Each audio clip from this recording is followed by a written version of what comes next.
Bom, agora a gente vai para a aula 60, que é justamente a aula que tem um pouco a ver com a aula anterior. A aula anterior a gente falou sobre o HME.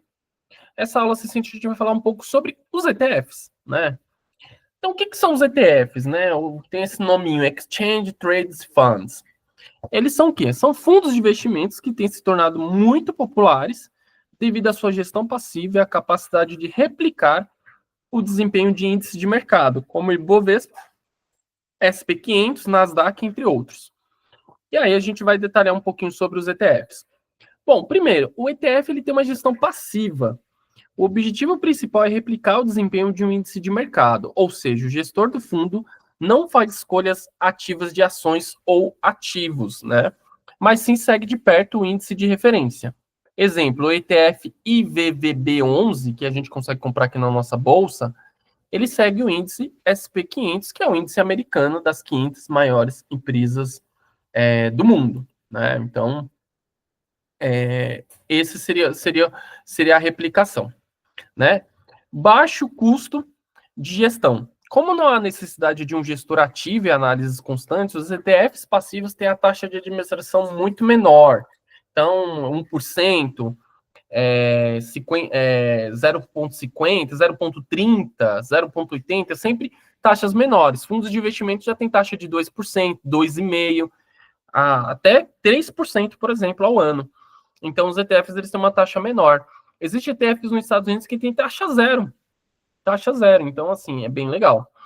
Diversificação. Um ETF que replica um índice como o Ibovespa, ele oferece uma diversificação instantânea, pois investe uma cesta de ações. O ETF sempre vai ser isso. Uma cesta de ativos, uma cesta de ações, uma cesta de alguma coisa. Nunca vai ser uma ação só. Olha, eu tenho um ETF de semicondutores. Ok, serão 10 empresas ligadas a chips. Eu tenho um ETF de inteligência artificial. Vai ser só empresa ligada à inteligência artificial. Tem um ETF de petróleo, vai ter só petroleiras, mas não é uma, são várias. Elas podem ter o quê? Porcentagens diferentes ali. Sei lá, Petrobras teria 40% no ETF, Prio 20%, Brava 10%. Poderia ter uma diferença assim, mas esses ETFs, eles são uma cesta de ativos ou uma cesta de ações. Transparência. Como o ETF replica um índice, os investidores sabem exatamente quais ativos ele possui. Existe uma lâmina mostrando qual ativo possui. E essa lâmina ela é em tempo real, atualizada, não tem nada daquele negócio, olha, eu só sei que a posição do fundo daqui a 3 meses, eu não sei o que o fundo de investimento está investindo. Não. No ETF você sabe direitinho o que está sendo investido ali. O outro ponto, desempenho consistente. Em mercados eficientes, a gestão passiva tem se mostrado eficiente, especialmente para investidores de longo prazo.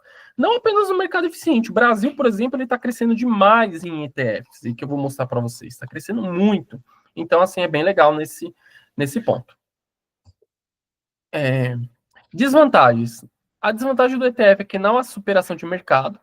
Como o ETF replica o índice, não há possibilidade de superar o mercado no longo prazo. E a dependência do desempenho do índice. O ETF terá o desempenho similar ao índice, o que pode ser bom ou ruim, dependendo do período. Então, se o Ibovespa num ano caiu 3%, você vai levar 3% negativo na sua carteira. Se no outro ano o Ibovespa subir 20%, 20% positivo na sua carteira. Não tem nenhuma a mais ou a menos. Às vezes tem umas trocas de índices que variam um pouquinho ali, mas o normal é ele replicar igual o índice. 2, gestão ativa, né?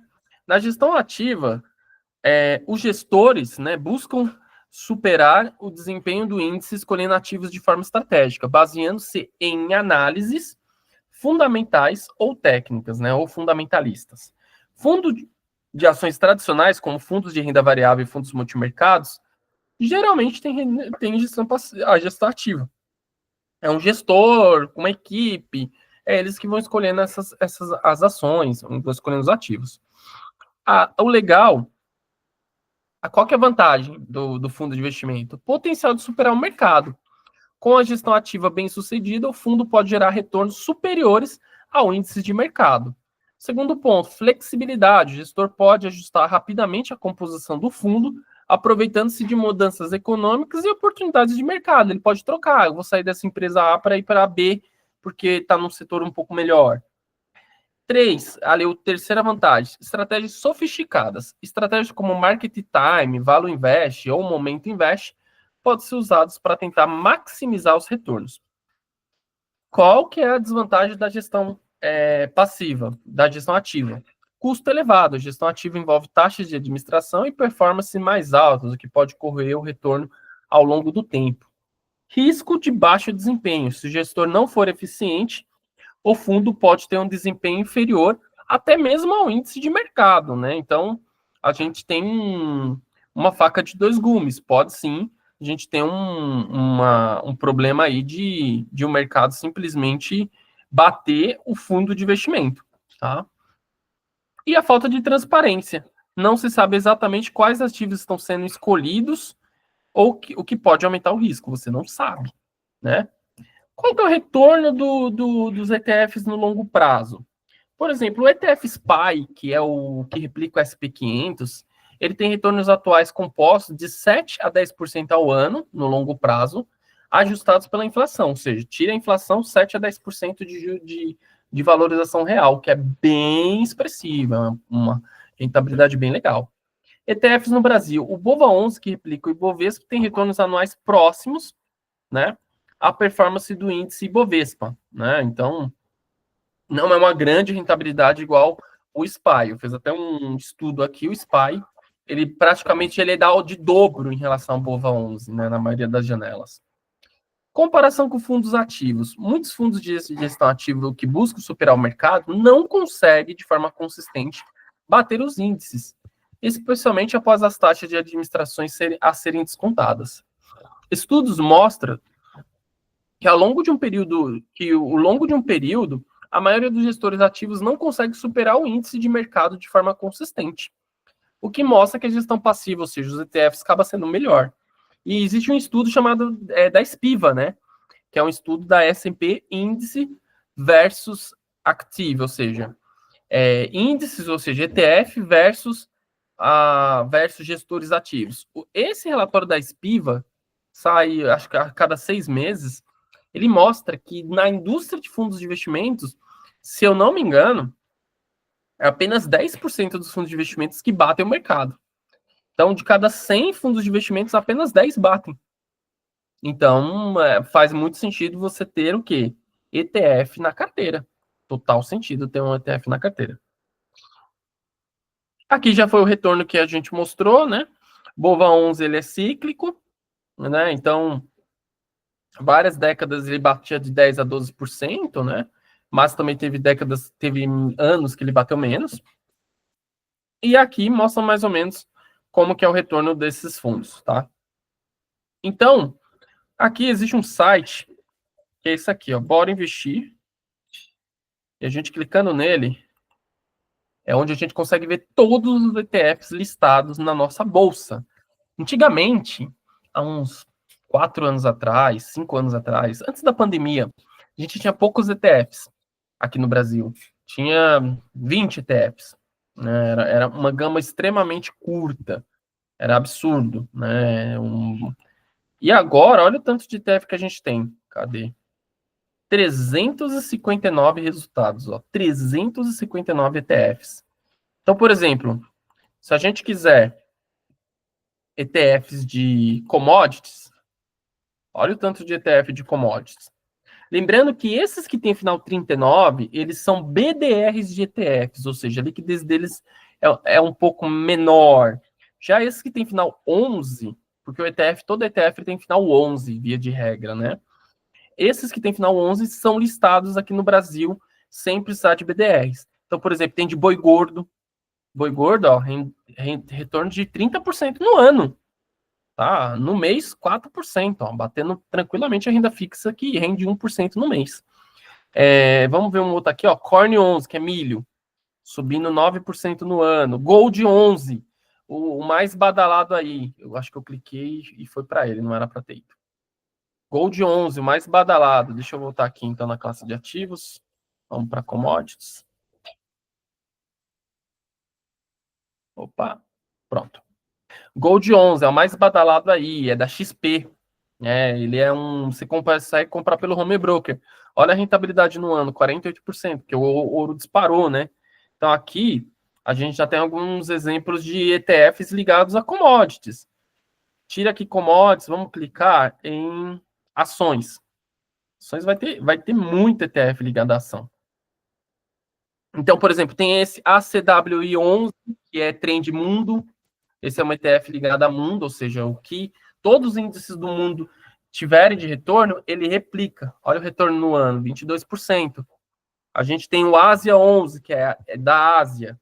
Olha o retorno. Aqui tá sem retorno, a gente tem que olhar a lâmina. Esses 39 são BDRs de ETFs, ou seja, liquidez um pouco menor. E vamos focar mais nos 11. Ó, 11. Bibov 11, ETF ligado ao Ibovespa, 9%. Esse daqui é de dividendos, ó, do Brasil, 3% no ano. Vamos descendo mais um pouquinho. BSIC 11, que são setores cíclicos, ó, 3% no ano. É um ETF diferente, esse ETF, né? Só investe em setores cíclicos. Vamos descendo mais um pouquinho, vamos focar mais os 11. BIDEF, setores defensivos, ó, 9% no ano. A gente está em maio, tá? Então, bem legal esse setor defensivo, é para proteção. Bidon 11, setor doméstico. Setor doméstico é um dos que mais andou no Ibovespa, ó, 10% de retorno no ano. Bem legal também, outro ETF novo. Tudo aqui é ETF novo. Carregar mais, olha o tanto de ETF que tem. Antigamente não tinha isso. Hoje você consegue investir em ETF da Austrália, do Canadá, da Alemanha, de Hong Kong, olha só. Olha o ETF de Hong Kong, que é o final 39, é BDR, tá? Mas olha o retorno, 18%. Alemanha, ó, 39% em um ano. Espanha, 49% no ano, muito legal. Vamos descendo mais um pouquinho aqui. Esse é o EWZ, tá? Só que lá nos Estados Unidos ele compra o EWZ, esse replica o EWZ. Como o dólar está desvalorizando, olha o retorninho dele aqui no Brasil, 1% só, né? Então, tá fraquinho. Agora, já o Bova 11 já tá quase 10%. Vamos descendo mais um pouquinho. Tem mais, ó, carregar fundos. Olha o tanto de fundo que tem. Vamos focar nos... Ó, tem de ETF de mercado financeiro dos Estados Unidos, mercado de energia dos Estados Unidos, mercado de setor de consumo, de material básico. Sabe, tem ETF de tudo, na verdade, agora no Brasil. A questão é mais a liquidez nos 39. Final 39 tem que sempre ver a liquidez. Final 11 é um pouco mais tranquilo. Bova 11, mais famoso aí do mercado, da BlackRock, 9% no ano, ou seja, nosso Ibovespa está subindo 9% no ano. Esses outros seriam a mesma coisa que o Bova 11, só que emitido por gestoras diferentes. Por isso que o retorno é muito parecido, né? Vamos descendo mais um pouco.